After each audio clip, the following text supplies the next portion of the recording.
Life में अक्सर हम देखते हैं कि कुछ लोग बहुत ही ज्यादा बोलते हैं, ओवर ही बोलते हैं, जिससे क्या होता है हमारे रिश्तों में दरारें आती हैं, रिलेशंस में नाराजगी आती है, मन मुटाव आता है। कुछ लोग जो है जरूरत से ज्यादा ही खाते हैं, जिससे क्या उसकी हेल्थ ठीक नहीं रहती, डाइजेशन सिस्टम के ऊपर प्रभाव पड़ता है। और कुछ लोग ऐसे ही हैं कि जो सोशल मीडिया का जरूरत से ज्यादा ही उपयोग करते हैं। ज्यादा यूज करने से क्या होता है, मानसिक स्थिति ठीक नहीं रहती, फिर क्या होता है बंदे की शांति ही भंग हो जाती है, मेंटल रीति से वो ठीक नहीं रहता। प्रियो, जो बाइबल है वो हमें सिखाती है कि अति किसी भी चीज में नुकसान को लेकर आती है।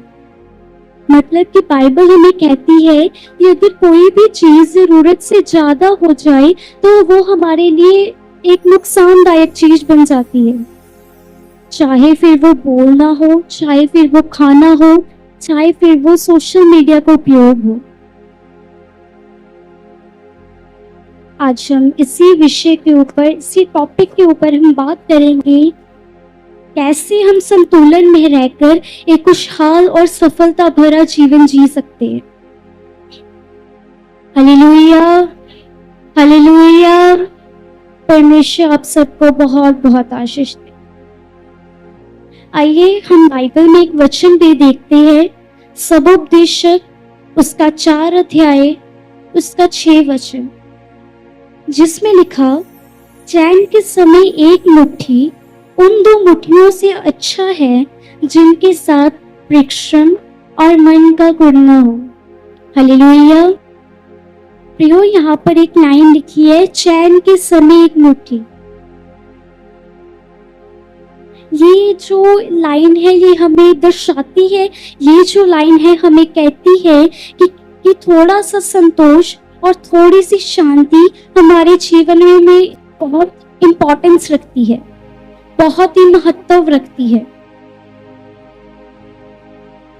मतलब कि जीवन में बहुत ज्यादा दौलत होना, ज्यादा कम पैसे होना, संपत्ति होना, इन चीजों से अच्छा है कि हमारे जीवन में शांति हो। ये लाइन हमें कहती है कि हमारे जीवन में थोड़ा सा संतोष, थोड़ी सी खुशी हमारे जीवन के अंदर बहुत इंपॉर्टेंस रखती है। हालेलुया। एक बार हम फिर से इस वचन को पढ़ेंगे, चैन के समय एक मुट्ठी उन 2 मुट्ठियों से अच्छा है जिसके साथ परिश्रम और मन का गुणना हो। यहाँ पर लिखा 2 मुट्ठियों से परिश्रम और मन का कुरना। इसका मतलब है कि बहुत से लोग ऐसे हैं जो हमेशा ज्यादा ही चाहते हैं, मुझे बहुत ही ज्यादा ही वो चीज चाहिए, मुझे बहुत ही ज्यादा वो संपत्ति चाहिए। ज्यादा काम करते हैं वो, अधिक चाहते हैं वो कि मेरे पास ज्यादा पैसे हो, मेरे पास ये वाली चीज ज्यादा हो, मेरे पास फलाना चीज ज्यादा हो, या फिर वो दूसरों के साथ कंपैरिजन ही करते रहते। वो जो संतुलन है और जो हमारी मन की शांति है, वही एक सबसे बड़ी दौलत है, वही एक सबसे बड़ी संपत्ति है। ज्यादा पाने की इच्छा या फिर ज्यादा ही परिश्रम करने की जो हमारी हैबिट है, ज्यादा ही हम कुछ किसी चीज को पाने लगते हैं कि मुझे ये चाहिए, मुझे ये अधिक मात्रा में ही चाहिए, तो वो चीज हमारे लिए तनाव बन जाती है, वो थकान सी हमारे जीवन के लिए वो बन जाती है। इसीलिए प्रियो, संतुलन बनाए रखना, संयम बनाए रखना, संतुलन बनाए रखना हमारे जीवन के अंदर बहुत ही ज्यादा इंपॉर्टेंस रखता है। हालेलुया। इसके साथ इसी विषय से रिलेटेड मैं एक कहानी भी आपको बताना चाहूंगी। एक बार एक गांव में सुरेश नाम का एक युवक रहता था और जो उसका घर था वो पहाड़ की ढलान पर था और वहां पर जो पानी की थी बहुत ही ज्यादा कमी थी, मतलब बहुत ज्यादा कमी रहती थी वहां पर, पानी का ज्यादा सुविधा नहीं थी वहां पर पानी की। वो फिर रोज मेहनत करके पहाड़ की ढलान से नीचे आता, वहां से वो 2 बाल्टी पानी ऊपर को लेकर जाता जिससे उसके घर का गुजारा हो जाता था। लेकिन एक दिन क्या हुआ, किसी ने उससे कहा, सुरेश अगर तुम 2 बाल्टी से तुम 4 बाल्टी अगर लेकर जाओ तो तुम उसे बेचकर अपना धंधा स्टार्ट कर सकते हो, अपना काम स्टार्ट कर सकते हो। ये जो जिसने उसे बात कही थी, ये बात सुरेश के मन पर लग गई। उसने अगले दिन 2 की जगह 4 बाल्टी लाना स्टार्ट कर दिया। फिर धीरे धीरे वो 4 से 6 लाना स्टार्ट किया, 6 से 10 लाना स्टार्ट किया, 10 से 12 लाना स्टार्ट किया। ऐसे करते करते उसने अपना एक बिजनेस ही ओपन कर दिया। धीरे धीरे उसने अपना एक धंधा स्टार्ट कर दिया। उसने सोचा कि जितना ज्यादा काम होगा उतना ज्यादा मेरे पास पैसा होगा, उतना ज्यादा ही मेरे पास सुख होगा। उसके पास पैसे तो आ गए थे, मन की शांति थी वो चली गई थी। ना ही उसके पास बच्चों के लिए टाइम था, थकावट से उसकी हेल्थ भी ठीक नहीं रहती थी। वाइफ से उसकी बात भी बहुत कम होती थी और अगर जब बात होती थी तो बहस ही होती थी हमेशा। पैसा तो आ गया था उसके पास, उसने धंधा अपना स्टार्ट किया, बिजनेस स्टार्ट किया, पैसा आ गया उसके पास, लेकिन वो जो उसके जीवन में पहले शांति थी वो चली गई। एक दिन क्या हुआ, पहाड़ चढ़ते समय उसका पैर जो था वो फिसल गया और वो गिर गया और गांव वाले उसे उसके घर पर लेकर गए। वहां पर एक बूढ़ी माँ भी थी जिन्होंने उस सुरेश को कहा कि बेटा तुम रोज बाल्टी लेकर जाते थे तो तुम खुश रहते थे, तो फिर तुम इतनी दौड़ भाग किस लिए कर रहे हो? तुम 2 बाल्टी लेकर जाते थे उसमें तुम्हारा गुजारा हो जाता था, फिर इतनी दौड़ भाग किस लिए? उसने कहा कि माँ मैंने जो कुछ भी मैं अपने परिवार के लिए कर रहा हूँ, मैं अपने घर के लिए कर रहा हूँ।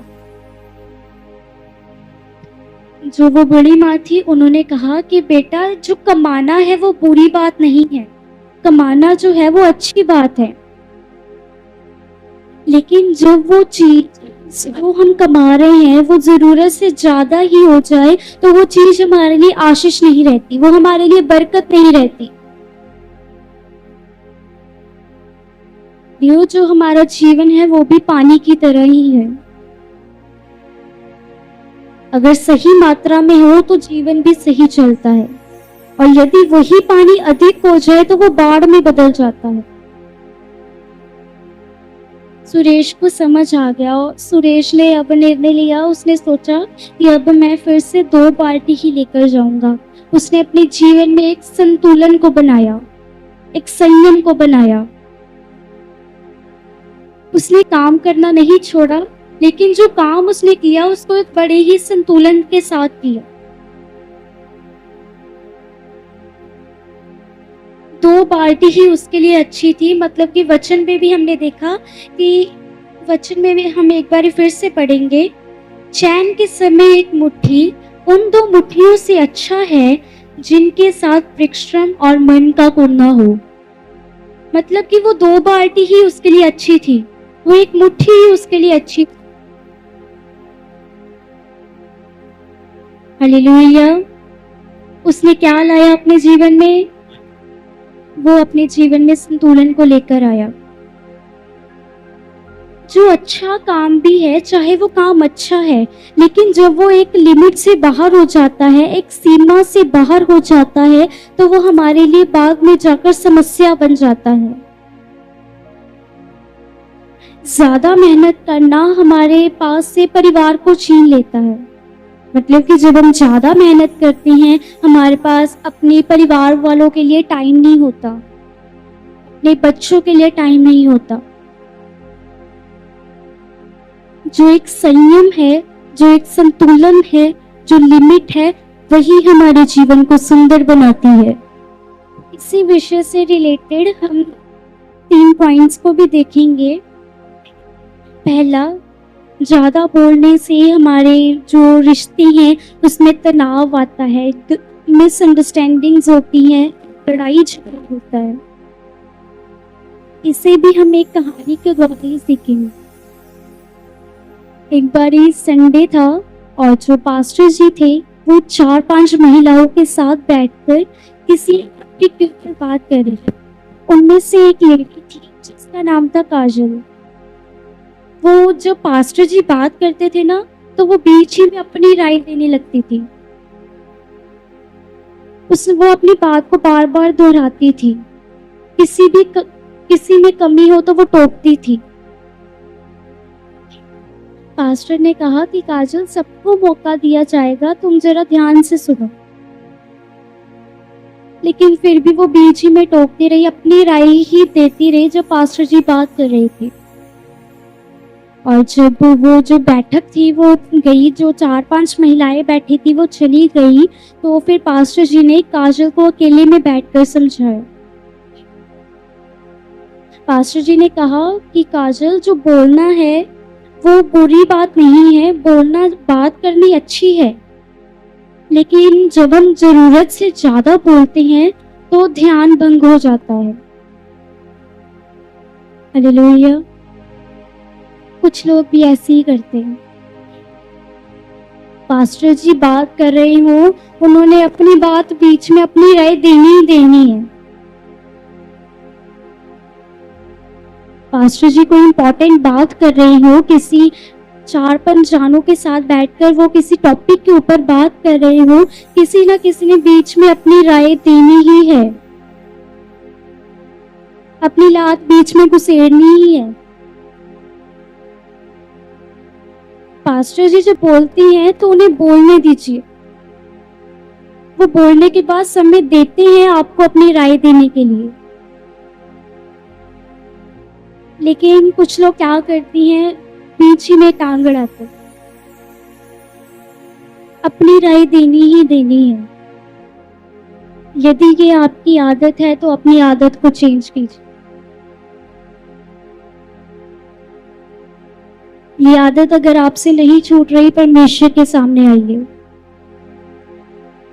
बोले परमेश्वर को,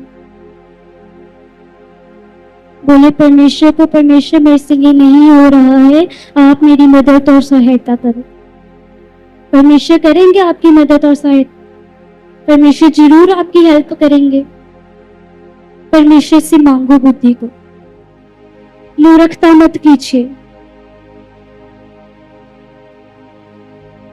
इसके लिए हम एक वचन भी देखते हैं, नीति वचन उसका 10 अध्याय उसका 19वां वचन, जिसमें लिखा, जहां बहुत बातें होती हैं वहां अपराध भी होता है, परंतु जो अपने मुंह को बंद रखता वह बुद्धि से काम करता है। Hallelujah, hallelujah.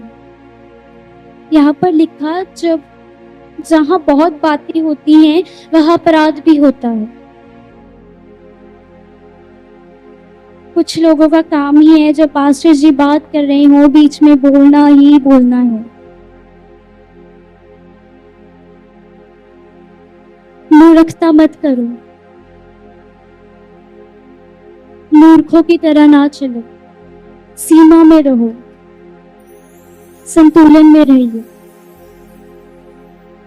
पास्टर जी आपको मौका देते हैं, जब वो अपनी बात कंप्लीट करते हैं उसके बाद आपको बोलने का वो समय देते हैं। लेकिन जब पास्टर जी बात कर रहे हो तो आपका कोई हक नहीं बनता कि आप पास्टर जी की बात के बीच में इंटरप्ट करो। सीमा में रहिए, मूर्खता मत कीजिए।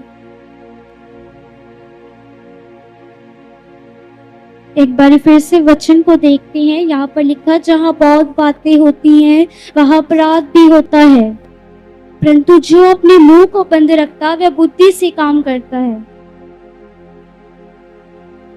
बहुत बातें ना करो, ज्यादा ना बोलो। क्या होगा ज्यादा बोलने से? लड़ाई झगड़े, रिश्तों में दरार, नाराजगी, मनमुटाव, बहुत सी परेशानी आती है। यहाँ पर लिखा, परंतु जो अपने मुंह को बंद रखता है वह बुद्धि से काम करता है। बुद्धिमान की तरह चलो, मूर्खता मत करो। पास्टर जी को अपनी बात बोलने दीजिए, बाद में आप अपनी राय दे सकते हैं। पास्टर जी आपको टाइम भी देते हैं। वचन में भी लिखा, बुद्धिमान की तरह चलो। आप भी बुद्धिमान की तरह ही चलिए, मूर्खता मत कीजिए, संतुलन में रहिए, कम बोले, एक लिमिट रखे, एक संतुलन बनाए। ऐसा ना कर दो कि जो बैठक है वही खराब हो जाए, उनका जो इंटरेस्ट है वही खत्म हो जाए। ऐसा ना करो। अगर ये आपकी आदत है तो आदत को सुधारो। परमेश्वर के सामने घुटने टेको, परमेश्वर को बोलो, परमेश्वर आप मेरी इस आदत से मुझे छुटकारा दीजिए। हालेलुया। हम सेकंड पॉइंट को भी देखते हैं कि ज्यादा खाना जो है हमारे शरीर के लिए हानिकारक है। इसको भी हम एक एग्जाम्पल के द्वारा, एक कहानी के द्वारा ही देखते हैं। एक युवक था जिसका नाम था रोहन। वो बहुत ही खाता था, खाने का बहुत ही शौकीन था। वो दोपहर को भी 2-3 प्लेट खाना खाता था, शाम को भी खाता था, रात का भी अलग खाता था, 2-3 प्लेट ही खाता था। वो उसे मिठाइयाँ वगैरह, तली चीजें बहुत ज्यादा ही पसंद थी। कुछ ज्यादा ही वो उसकी लगन में, उसे बहुत ही ज्यादा मजा आता था वो खाने में, शौकीन था वो। लेकिन कुछ समय बाद जब वो ज्यादा ही खाता रहा, उसकी हेल्थ ठीक नहीं रहने लगी।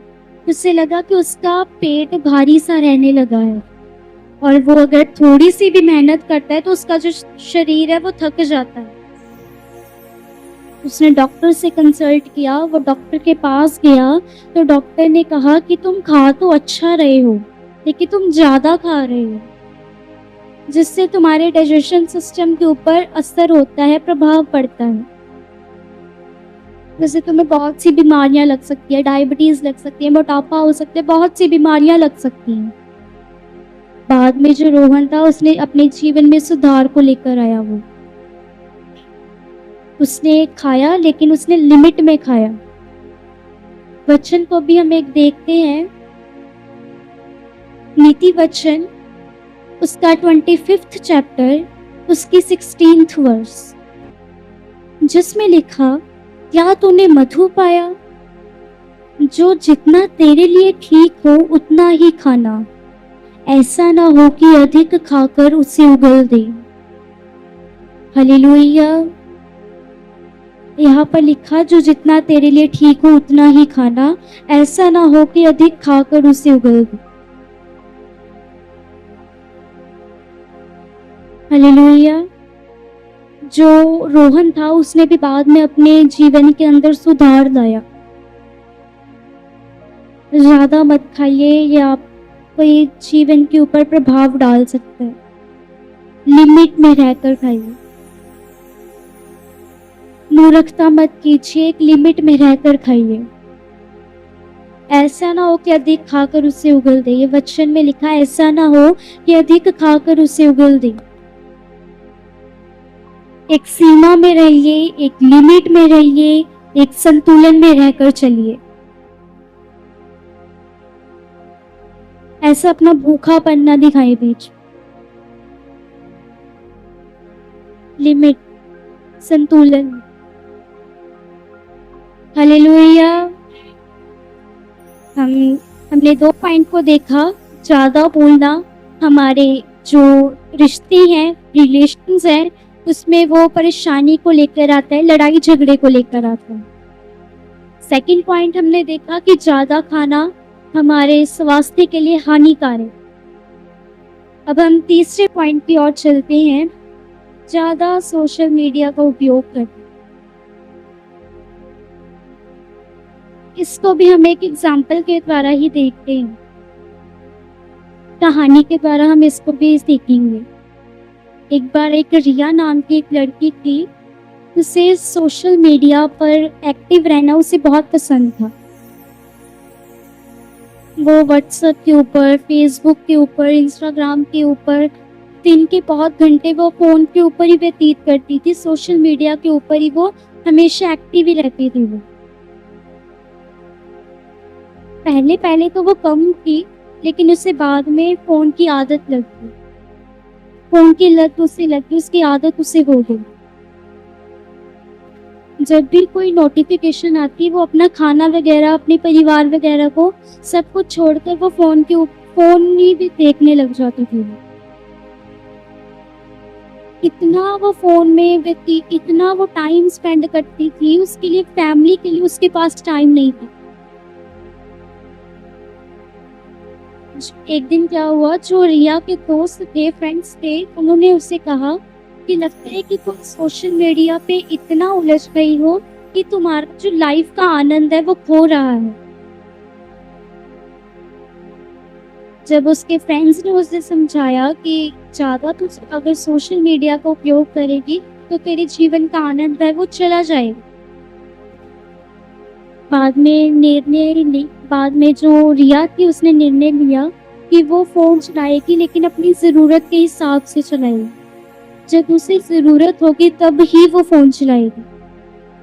और जब उसने ऐसा अपने जीवन में एक रूल बनाया, तो कुछ हफ्तों के बाद उसने अपने जीवन में एक बड़े चेंज को अनुभव किया। उसके जीवन में जो शांति चली गई थी, भंग हो गई थी, वो शांति फिर से उसकी लाइफ के अंदर आ गई। जो तनाव था उसकी जिंदगी के अंदर वो घट गया। इसके लिए अब हम एक वचन को देखेंगे, इफिसियों उसका 5th चैप्टर, उसकी 15th से 16th वर्स, जिसमें लिखा, इसीलिए ध्यान से देखो कि कैसी चाल चलते हो, निर्बुद्धियों के समान नहीं पर बुद्धिमान के समान चलो। अवसर को बहुमूल्य समझो क्योंकि दिन बुरे हैं। Hallelujah, hallelujah. सोशल मीडिया का ज्यादा उपयोग ना करें, मूर्खता मत दिखाइए, बुद्धिमान की तरह चलिए। कुछ लोग तो फोन में इतना घुस जाते हैं, इतना ही टाइम व्यतीत करते हैं, उसके पास टाइम ही नहीं है अपनी फैमिली के लिए, शांति ही भंग है उसकी। फैमिली के लिए भी टाइम नहीं है, स्टडी के लिए टाइम नहीं है, परमेश्वर के लिए टाइम नहीं है। इतना ही फोन में उससे पता नहीं क्या है कि हमेशा फोन फोन फोन, खाते वक्त फोन, ये काम जा रहे हैं ये फोन, ये वाला काम कर रहे हैं फोन चाहिए, ये कर रहे हैं फोन चाहिए। हम मानते हैं कि जो फोन है हमारे लिए जरूरी है, लेकिन उसका जरूरत के हिसाब से आप इस्तेमाल कीजिए। हालेलुया। फोन का जरूरत के हिसाब से कि आप उसका इस्तेमाल करें। ऐसा ना हो कि वो जो फोन है आपके लिए परेशानी बन जाए, एक बोझ बन जाए। बहुत सी बीमारियां इससे लग सकती हैं। हमारे बॉडी के ऊपर, आइज के ऊपर इसका प्रभाव पड़ता है। इतना सोशल मीडिया या हमेशा फोन पे एक्टिव ही रहना, कोई नोटिफिकेशन आ जाए, कोई मैसेज आ जाए, सारे काम छोड़ देने हैं, लेकिन फोन देखना है मैंने, ये काम नहीं करूंगी बट मैंने फोन देखना है। कुछ लोग ऐसा करते हैं। मूर्खता मत कीजिए, मूर्ख मत बनिए। अगर ये आपकी आदत है तो आदत को सुधारिए, जीवन में चेंज को लेकर आइए। वचन में भी लिखा, निर्बुद्धियों के समान नहीं पर बुद्धिमान के समान चलो। क्या आप निर्बुद्धियों के समान चल रहे हैं? जीवन में चेंज को लेकर आओ, बुद्धिमान के समान चलो। रिया ने भी जब कुछ देर ऐसे जरूरत के हिसाब से जब उसने फोन का इस्तेमाल किया, उसके जीवन में वो आनंद लौट आया, वो शांति उसके जीवन में आ गई, जो तनाव था वो कम हो गया। आप भी ऐसा ही करें, फोन का जरूरत के हिसाब से ही इस्तेमाल करें। कुछ लोग तो बस फोन फोन फोन, पूरी रात फोन, पूरा दिन फोन। फोन से पता नहीं इतना क्या प्यार है, फोन फोन फोन। खाना खाते वक्त फोन, कोई नोटिफिकेशन आ जाए तब फोन। परमेश्वर को टाइम दीजिए। अगर जितना आप ये 4-5 घंटे फोन चला रही हैं, अगर आप यही 4-5 घंटे प्रार्थना करें तो देखिए अपने जीवन में बदलाव। फोन से अपना पीछा छुड़ाइए। यदि आप 4-5 घंटे फोन देख रहे हैं, वो 4-5 घंटे को यूटिलाइज कीजिए, अपना स्टडी कीजिए, अपने परिवार के साथ टाइम स्पेंड कीजिए, प्रभु को टाइम दीजिए, प्रार्थना में टाइम व्यतीत करो। ऐसा एक हफ्ता करके देखो। फोन को रखो साइड में, जरूरत के हिसाब से उसका यूज करो, परमेश्वर को टाइम दो। आपका अपने आप ही मन नहीं करेगा वो फोन को हाथ लगाने के लिए, आपका मन ही उठ जाएगा उस फोन के ऊपर से। मूर्खता मत करो, पागलों की तरह मत चलो, परमेश्वर को टाइम दो, प्रार्थना में टाइम व्यतीत करो,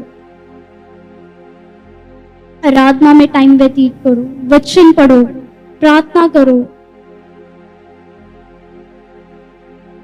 कुछ लोग ऐसे करते हैं कि जब फोन देखने से छुटकारा मिलता है तब घर के काम करते हैं। फोन की बैटरी खत्म हो जाए तब याद आता है कि मैंने अपनी फैमिली के पास जाना है। फोन की बैटरी फुल हो तो तू कौन मैं कौन, फोन ही फोन, फोन ही मेरा सब कुछ है। ऐसा मत कीजिए। परमेश्वर को समय दीजिए, परमेश्वर को टाइम दीजिए। फोन ने नहीं आपको बनाया, परमेश्वर ने बनाया है। जो फोन है वही आपकी बीमारियों को चंगा नहीं करता, परमेश्वर करता है। या फिर बोलो फोन को, फोन तू मेरी ना बीमारी ठीक कर दे, देखो कि वो करता है कि नहीं। लेकिन परमेश्वर को देखकर बोलो, परमेश्वर को बोलो, परमेश्वर तू मेरी इस बीमारी को चंगा कर, देखो कैसे वो आपकी प्रार्थना का आंसर देता है। परमेश्वर के चरणों में आओ तो सही, उसके साथ टाइम तो व्यतीत करो।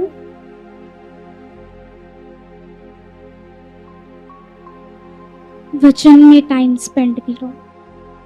जब आप वचन में प्रार्थना में टाइम स्पेंड करते हैं और आपके जीवन में इतनी अद्भुत ब्लेसिंग्स आप देखेंगे अपनी लाइफ के अंदर। ब्लेसिंग्स चाहते हो, बरकतें चाहते हैं, इससे छुटकारा पाइए।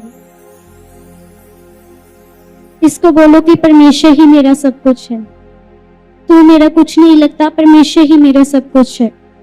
परमेश्वर को टाइम दो। मूर्खता मत करो, मूर्खों की तरह मत चलो, पागलों की तरह मत चलो। परमेश्वर की ओर अपना ध्यान लगाओ, परमेश्वर को ही अपना सच्चा मित्र जानो, उसके साथ ही अपना टाइम स्पेंड करो। वचन में भी लिखा, निर्बुद्धियों के समान नहीं पर बुद्धिमान के समान चलो।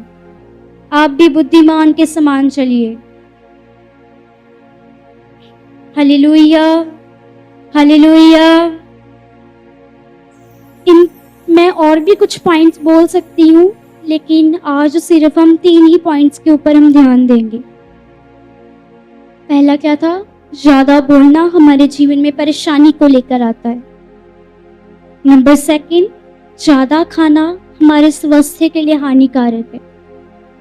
नंबर 3, ज्यादा सोशल मीडिया यूज करना हमारे मानसिक तनाव को लेकर आता है, हमारे जीवन में तनाव को लेकर आता है, थकान को लेकर आता है। करो इस्तेमाल, बट लिमिट में, संतुलन में रहकर चलो, संतुलित जीवन जियो, कम बोलो। जहां ज्यादा बातें होती हैं वहां अपराध भी होता है। पास्टर जी जब बात कर रहे हैं, अपनी राय बीच में मत दीजिए, पास्टर जी को बोलने दीजिए, उनका आदर कीजिए। ज्यादा मत खाइए, आपके जीवन के लिए हानिकारक है, आपके स्वास्थ्य के लिए हानिकारक। सोशल मीडिया को उपयोग ना करें, ये आपको परमेश्वर से दूर लेकर जाता है, आपको परमेश्वर के करीब नहीं, परमेश्वर से दूर लेकर जाता है। Hallelujah, hallelujah, hallelujah. बोलिए, आज मैं संतुलित जीवन जीऊंगा, मैं परमेश्वर को टाइम दूंगा, मैं फोन का इस्तेमाल नहीं करूंगा, मैं परमेश्वर के दास का आदर करूंगा, बीच में मैं नहीं इंटरप्ट करूंगा, मैं ज्यादा नहीं खाऊंगा, लिमिट में रहकर ही खाऊंगा। Hallelujah, hallelujah. देखना आप अपनी अद्भुत ब्लेसिंग्स को कैसे परमेश्वर आपके जीवन में ब्लेसिंग्स को देते हैं। Praise the Lord. हालेलुया। इसी विषय के आधार पर मैंने एक कविता भी लिखी है, वो भी मैं आपको सुनाना चाहूंगी। बहुत बोलो तो रिश्ते टूट जाते, कभी सुनो कभी समझो, यही सीख पाते। शब्दों का पहाड़ जब दूसरों पर गिरता, तो प्रेम और विश्वास धीरे धीरे मरता। बहुत खाओ तो शरीर थक जाता, स्वास्थ्य और शक्ति सब कुछ घट जाता। भूख से ज्यादा जब पेट भर जाता है, तो थकान और बीमारी दिल तक जाता है। सोशल मीडिया में खोए रहो दिन भर, समय और शांति निकल जाते घर घर। तो नोटिफिकेशन पर ध्यान जाए, असली जीवन में रिश्ता टूट जाए। थोड़ा बोलो, थोड़ा खाओ, थोड़ा सोचो, हर कदम में संतुलन की राह अपनाओ। जीवन का असली मजा यही है, जहां मन शांत, शरीर स्वस्थ और समय सहेजा है। अति हर चीज की बुरी, यह सच है सभी को, संतुलन ही जीवन में आता है खुशियां। बिना संतुलन के जीवन अधूरा लगता, संतुलन ही हमें सही राह दिखाता। यही है सबसे बड़ा वरदान लगता। Hallelujah, hallelujah. Praise the Lord. परमेश्वर आपको बहुत बहुत आशीष दे। हालेलुया।